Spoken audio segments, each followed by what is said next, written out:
오늘 말씀은요, 예수님께서 길을 가시다가 날때부터 앞을 보지 못한 자를 고쳐준 사건이 나온 말씀입니다.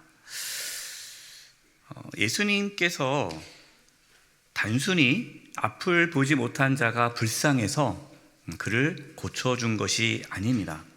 예수님의 치유 사건은 예수님께서 왜 이 땅에 오셨는지, 하나님께서 왜 예수님을 이 땅에 보내셨는지를 오늘 말씀을 통해 우리에게 분명히 보여주고 계십니다. 예수님은 이제 길을 가시다가 날때부터 앞을 못 본 그 자를 보게 되죠.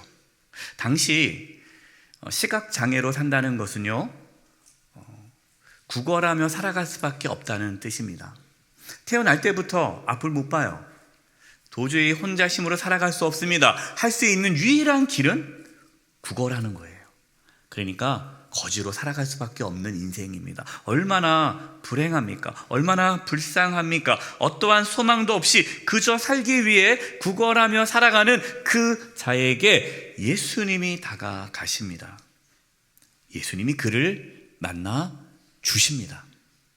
성도 여러분, 이것이 복음이에요. 영적인 눈이 어두워서 죄악 가운데 살아가고 있었던 저와 여러분을 예수님께서 만나 주셨습니다. 오늘 말씀에 나온 시각장애인은 죄로 인하여 죽을 수밖에 없는, 영적인 눈이 어두워서 하나님을 볼 수 없는 죄인을 대표합니다. 로마서 3장 10절과 12절이에요. 기록된 바 의인은 없나니 하나도 없으며 깨닫는 자도 없고 하나님을 찾는 자도 없고 다 치우쳐 함께 무익하게 되고 선을 행하는 자는 없나니 하나도 없도다. 한 사람도 선한 자가 없다. 한 사람도 하나님을 찾는 자가 없다. 영적인 눈이 어두워져서 하나님을 볼 수 없다라는 것이죠. 그 자가 누굽니까? 저와 여러분이 과거에 그랬죠. 우리 스스로 하나님을 찾을 수도 없고 하나님을 볼 수도 없고 선을 행할 수 없는 죄인이었습니다. 어떠한 구원의 소망도 없던 저와 여러분, 영적인 눈이 멀어서 죄 가운데 헤매고 있던 저와 여러분을 예수님께서 찾아와 만나 주셨습니다. 우리가 예수님을 만난 것이 아니라 예수님이 우리를 만나 주셨습니다. 이것이 은혜요, 복음입니다. 요한복음 1장 4절과 5절에 그 안에, 예수님 안에 생명이 있었으니 이 생명은 사람들의 빛이라. 빛이 어둠의 빛이 돼 어둠이 깨닫지 못하더라. 예수님은 생명의 빛으로 이 세상에 오셨어요. 그러나 사람들은 어둠 가운데 있었어. 영적인 눈이 어두워서 생명의 빛으로 오신 예수님을 깨닫지 못했습니다. 지금 예수님께서 얼마나 많은 말씀을 하셨습니까? 예수님이 누구신지, 예수님이 이 땅에 왜 오셨는지를 많은 이적과 말씀을 통해서 전해주셨지만 유대인들은 그 예수님을 받아들이지 못했습니다. 오늘 말씀에 보면 누가 예수님을 받아들입니까? 나면서부터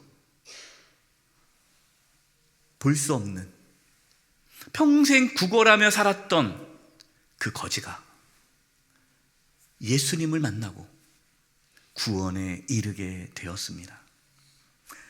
자, 생각해 보세요. 이 거지, 그동안 착한 일을 얼마나 했을까요? 하나님을 위해서 얼마나 많은 일들을 했을까요? 거의 한 게 없을 겁니다. 평생 누군가의 도움을 받으며 살았을 거예요. 피해를 주며 살았을 거예요. 하나님의 일을커녕 사람들에게 손가락질 받았겠죠. 네가 얼마나 많은 죄를 지었으면 그렇게 눈이 안 보이는 삶을 살겠냐. 그런데 그가 어떻게 구원을 받았습니까? 예수님이 그를 만나주셨고 예수님께서 말씀하신 대로 순종함으로 하나님의 구원을 경험하게 된 것입니다.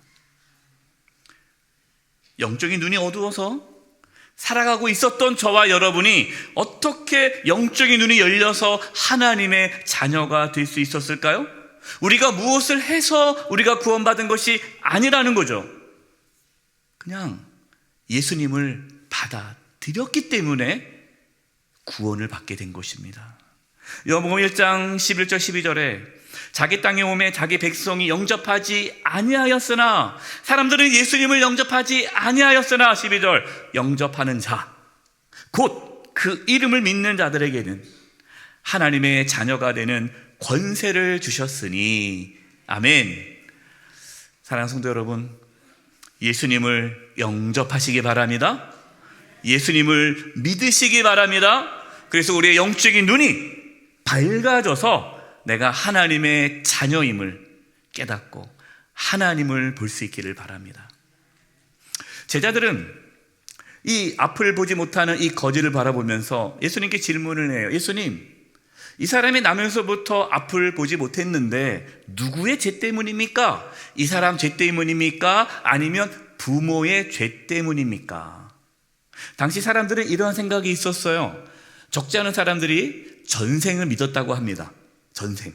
그러니까 전생에 나쁜 짓을 많이 해가지고 뭘로 태어난 거예요? 앞을 못 보는 시각장애인으로 태어났다라는 거죠. 그러니까 자기 죄 때문에 이렇게 불행하게 태어났다라는 것입니다. 아니면 부모의 죄 때문에 자녀가 이렇게 불행하게 태어났다라는 것이죠. 여러분, 이것이 그 당시 사람들의 일반적인 생각이었습니다. 제자들이 물어본 거예요. 누구의 죄 때문에 저렇게 되었습니까? 지금도 그렇게 생각하는 사람들이 있잖아요. 뭐가 잘못됐을 때에 뭔가 나쁜 짓을 했으니까 저런 일 당한 거지. 욥의 친구들이 그렇게 생각했습니다. 욥이 까닭없이 고난을 당하자 뭐라고 말합니까? 야, 너 잘못한 거 있지? 솔직히 말해봐. 숨겨놓은 죄 있지?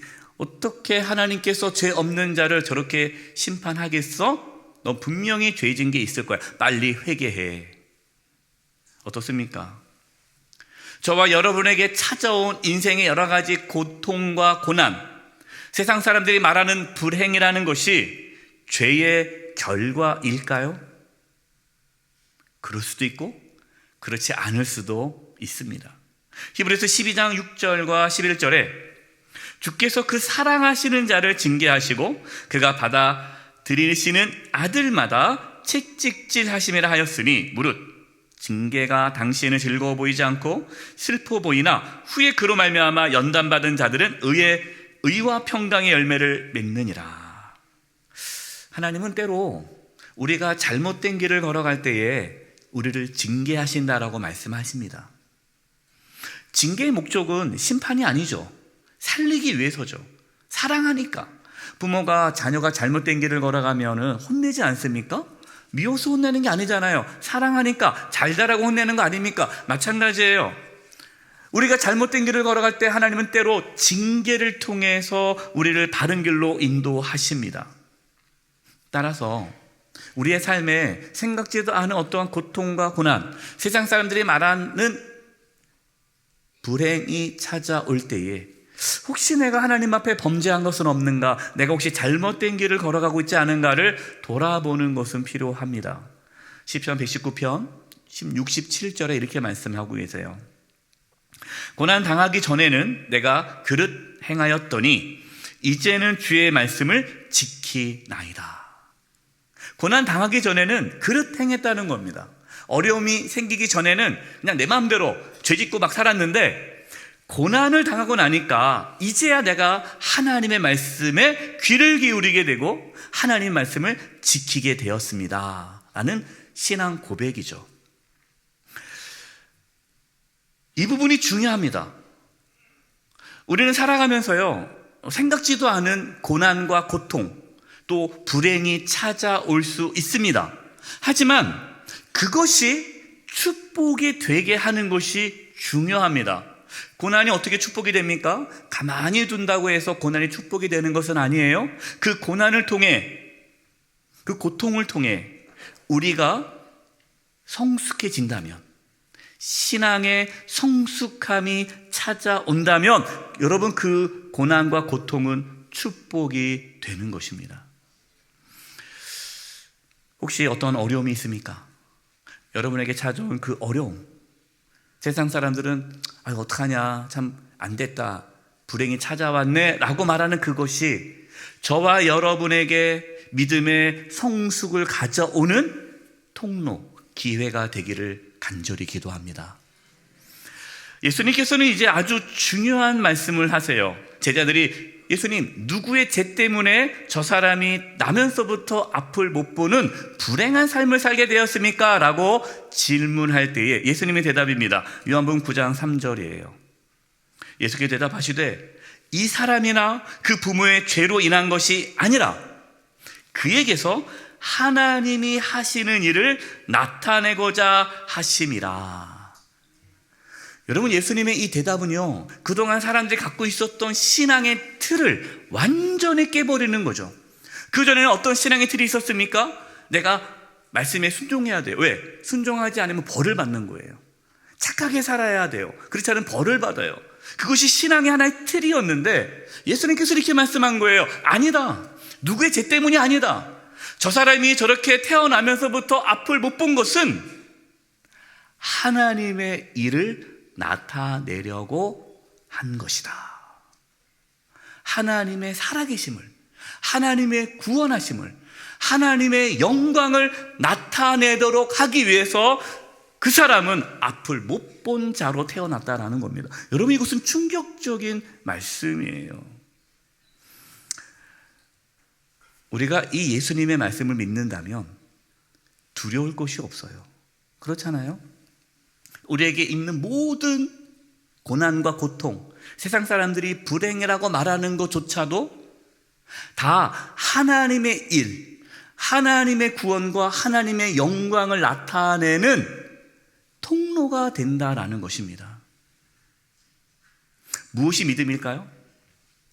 하나님이 나를 지켜주실 거야. 하나님께서 나에게 나쁜 일 안 주실 거야. 하나님은 좋은 분이니까 나는 항상 좋은 일만 있을 거야. 내 삶에 어떠한 고통과 고난과 불행은 없을 거야 라고 믿는 게 믿음이 아니라, 여러분, 그것이 믿음이 아니라 나에게 어떠한 상황이 처해 있을지라도 그 상황을 통해서 하나님의 일이, 하나님의 영광이, 하나님의 뜻이 이루어질 것을 믿는 게 믿음이에요. 여러분, 그 믿음이 저와 여러분 가운데 있기를 기도합니다. 로마서 8장 28절이 그 믿음을 우리에게 보여주는 것이죠. 우리가 알거니와 하나님을 사랑하는 자, 곧 그의 뜻대로 부르심을 입은 자들에게는 모든 것이 합력하여, 여기서 모든 것이 뭡니까? 고통과 고난, 세상 사람들이 말하는 불행조차도 합력하여 선을 이루느니라. 예수님의 이 말씀은 충격적이었어요. 그러면서 예수님께서 이 나면서부터 앞을 못 보는 이 거지, 정말 사람들은 저 인생에 뭐가 선한 것이 있을까? 그냥 저렇게 비참하게 살다가 죽는 거 아니야? 라는 그 사람 인생 가운데에 하나님의 일이 나타나는데, 하나님의 구원과 하나님의 영광이 나타나는 데 있어서 우리가 하나님의 일을 해야 한다라고 예수님께서 말씀하십니다. 이것이 요한복음 9장 4절이에요. 중요한 말씀입니다. 보겠습니다. 때가 아직 낮음에 나를 보내신 이 하나님이죠. 하나님의 일을 우리가, 예수님과 제자들이에요, 우리가 하여야 하리라. 밤이 오리니 그때는 아무도 일할 수 없느니라. 이 예수님의 말씀을 좀 더 원문 가까이, 헬라어 원문을 좀 더 정확하게 번역을 하고요, 좀 더 쉽게 번역을 하면 이렇게 풀 수 있을 것 같아요. 그러나 그의 삶 속에서, 그는 누굽니까? 나면서부터 앞을 못 보는 그 거지 있지 않습니까? 사람들은 불행하다고, 끝났다고 라고 말하는 그 사람의 삶 속에서 하나님의 일, 하나님의 일이 나타나도록 하기 위하여 그 거지에게 하나님의 영광, 하나님의 구원, 하나님의 살아계심, 하나님의 뜻이 나타나도록 하기 위해서는 우리는 아직 낮은 동안에 나를 보내신 분, 하나님의 일을 해야만 한다. 여러분, 이것이 참 놀라운 말씀이에요. 이 앞을 보지 못하고 구걸하며 살아가는 이 사람이 그냥 저절로 가만히 그의 삶 가운데 하나님의 일이 나타나는 것이 아니라 정말 그의 삶 가운데에 하나님의 구원과 하나님의 영광이 나타나기 위해서 우리가 하나님의 일을 해야 한다라는 것입니다. 예수님과 제자들이. 예수님께서 그 일을 이루기 위해 이 땅에 오신 거죠. 그러니까 예수님께서 그 나면서부터 앞을 못 보는 그 거지의 그 모든 죄를, 그 모든 연약함을 짊어지시고 십자가에서 고난받으시고 죽으시고 피 흘리심으로 그 거지를 하나님의 영광을 나타내는 삶을 살도록 하셨다라는 말씀이에요. 예수님이 영적인 눈이 어두워서 죄악 가운데 살아가는, 헤매고 있는 저와 여러분의 모든 죄를 짊어지시고 고난받으시고 십자가에 피 흘려 죽으시고 부활하시고 우리에게 성령을 보내주심으로 말미암아 우리의 영적인 눈이 열리고 하나님의 자녀가 되어 하나님의 뜻을, 하나님의 영광을 이루며 살아가는 삶으로 만드신다라는 말씀이에요. 누가복음 9장 22절입니다. 이르시되 인자는 예수님이죠. 예수님이 많은 고난을 받고 장로들과 대제사장들과 서기관들에게 버림받아 죽임을 당하고 제3일에 살아나야 하리라 하시고, 예수님은 제자들에게 끊임없이 자신이 고난을 받고 죽임을 당하고 부활할 것을 말씀하셨습니다. 그러나 제자들은 거기에 관심이 없었어요. 마가복음 10장 45절에 예수님께서는 분명하게 말씀하십니다. 인자가 온 것은, 인자는 누구입니까? 예수님이죠. 예수님이 이 땅에 온 것은 섬김을 받으려 함이 아니라 도리어 섬기려 하고 자기 목숨을 많은 사람의 대속물로 주려 함이니라. 아멘. 예수님이 이 땅에 오신 이유는 자기의 목숨을 많은 사람의 대속물로 주기 위함이다. 예수님께서 그 앞을 못 보는 그 거지, 정말 그의 인생이 선한 것이 하나도 없잖아요. 그런데 그 인생 가운데에 하나님의 일을 나타내도록 하기 위해서 정말 그가 나면서부터 앞을 못 본 자인데 실제로 그의 삶 가운데에 하나님의 구원, 하나님의 영광이 나타내도록 하기 위해서 내가 이 땅에 왔고 나를 보내신 하나님의 일을 하는데 그것은 내가 이제 십자가에서 죽는 것이다. 나는 그 일을 하러 왔다라는 말씀이에요. 지금 예수님께서 이 요한복음 9장에 이 나면서부터 앞을 못 보는 자를 치유하는 이 장면, 이 사건은요, 예수님이 십자가 지시기 6개월 전에 있었던 사건입니다. 그러니까 이제 길어봤자 6개월 후에 예수님은 실제로 십자가를 지시고 죽으시게 되죠. 자, 그런데 예수님께서 혼자 일을 다 하셨잖아요. 예수님이 십자가 질 때 제자들이 옆에 들어줬습니까? 제자들은 다 도망갔잖아요. 하나님의 일을 누가 했습니까? 예수님 혼자 다 하셨어요. 구원은 예수님이 온전히 이루신 겁니다. 제자들이 한 게 하나도 없어요. 그런데 왜 예수님은 우리가 하나님의 일을 해야 한다라고 말씀하실까요? 제자들은 다 도망갔는데. 예수님께서 십자가에 죽으시고 부활하시고 승천하시고 성령을 보내주신 다음에 그 복음, 예수님께서 이루신 그 놀라운 그 복음을 누가 전해야 됩니까? 제자들이 가서 전해야 되잖아요. 그래서 그 사람 가운데에 영적인 눈이 어두워서 죄악 가운데 살아가고 있는 그 사람에게 실제로 하나님의 구원이 나타나려면 그 복음을 경험한 제자들이 가서 복음을 전해야 하기 때문에, 그래서 예수님께서 우리가 하나님의 일을 해야 한다라고 말씀하신 거예요. 지금은 낮이지만 밤이 오면은 일을 할 수 없다라고 말씀합니다. 여기서 낮은 뭡니까? 구원을 이룰 수 있는, 구원에 이를 만한 아직 기회가 있는 거예요. 밤은요, 하나님의 심판이 임할 때입니다. 하나님의 심판이 임하면 구원을 받을 기회가 없잖아요.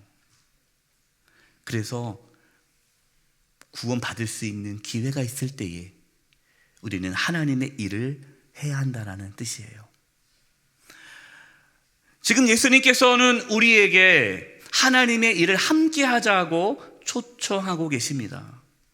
여전히 영적인 눈이 어두워서 하나님을 알지 못하는 우리의 믿지 않는 우리의 불신 가족과 친구들과 이웃에게 가서 복음을 전함으로 그들의 삶 가운데에 하나님의 일이 나타나도록 우리를 부르셨다. 내가 너를 부른다 라는 예수님의 초청의 말씀이에요. 사랑하는 성도 여러분, 아직 예수님 믿지 않은 우리 가족과 이웃에게 예수님을 전할 수 있기를 바랍니다. 요한복음 9장 6절과 7절에 이 말씀을 하시고 땅에 침을 뱉어 진흙을 이겨 그의 눈에 바르시고 이르시되 실로암 못에 가서 씻으라 하시니 실로암은 번역하면 보냄을 받았다는 뜻이라. 이에 가서 씻고 밝은 눈으로 왔더라. 예수님께서 지저분하게 고치실까? 그냥 말씀 한마디로 고칠 수 있잖아요.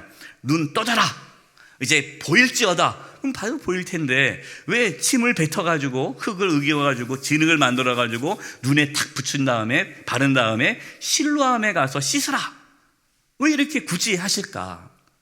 많은 성경학자들이 이 본문을 가지고 이렇게 다양하게 해석을 합니다. 그러나 저는 여러 해석 중에 이 해석을 참 좋아하고요, 저도 그럴 것이다라고 추측을 해요. 사실은 그 이유는 모르죠. 예수님만이 아시겠죠. 예수님께서 침을 뱉어서 흙을 으겠다라는 것은 예수님의 말씀, 복음을 통해서 영적인 눈이 밝아진다는 것을 보여주는 사건이다라고 학자들이 추측을 합니다. 저도 그렇게 봐요. 우리의 영적인 눈이 어떻게 밝아집니까? 예수님의 말씀, 예수님이 전해주신 그 복음을 통해서 우리의 영적인 눈이 밝아진다는 것이죠.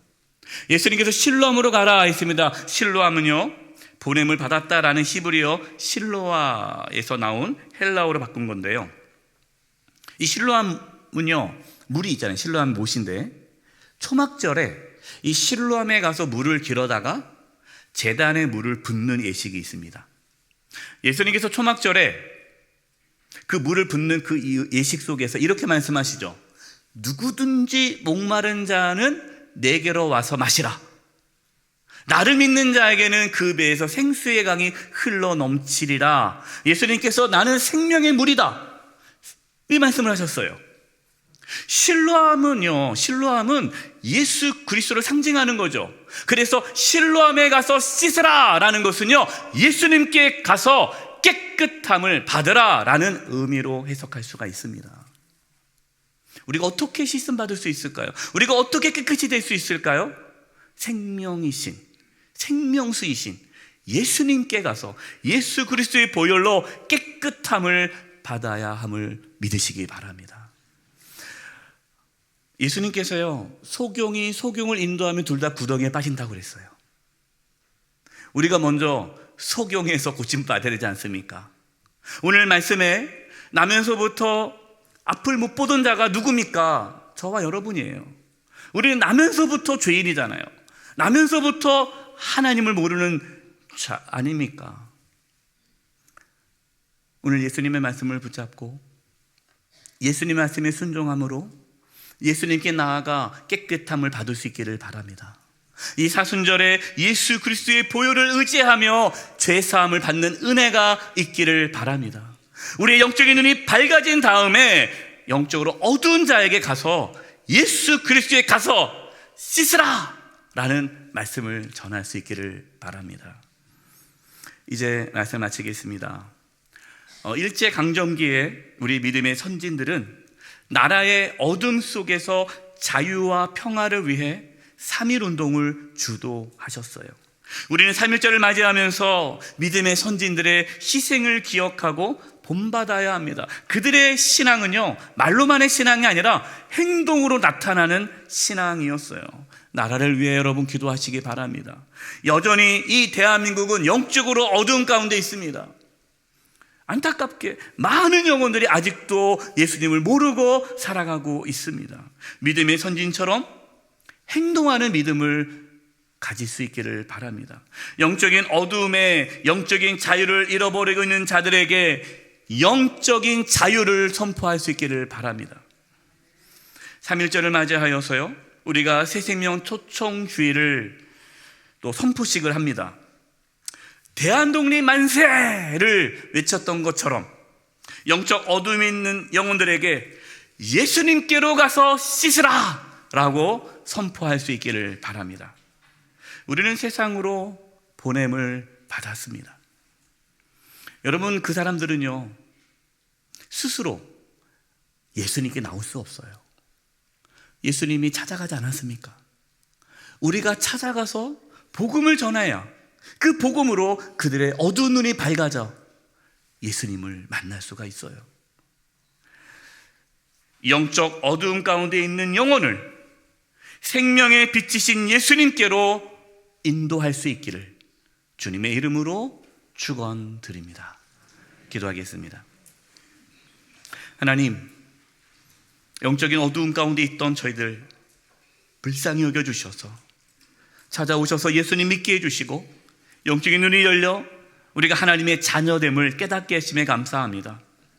그러나 여전히 영적인 눈이 어두워서 하나님을 알지 못하고 방황하는 자들이 너무나 많이 있습니다. 믿지 않는 우리 가족들, 친구, 이웃들에게 예수님을 전하게 해주시고 예수님께 가서 씻으라 외칠 수 있게 해주시옵소서. 이번 새생명 초청주일 가운데에 놀라운 부흥의 역사가 일어나게 하여 주시옵소서. 예수님의 이름으로 기도드립니다. 아멘.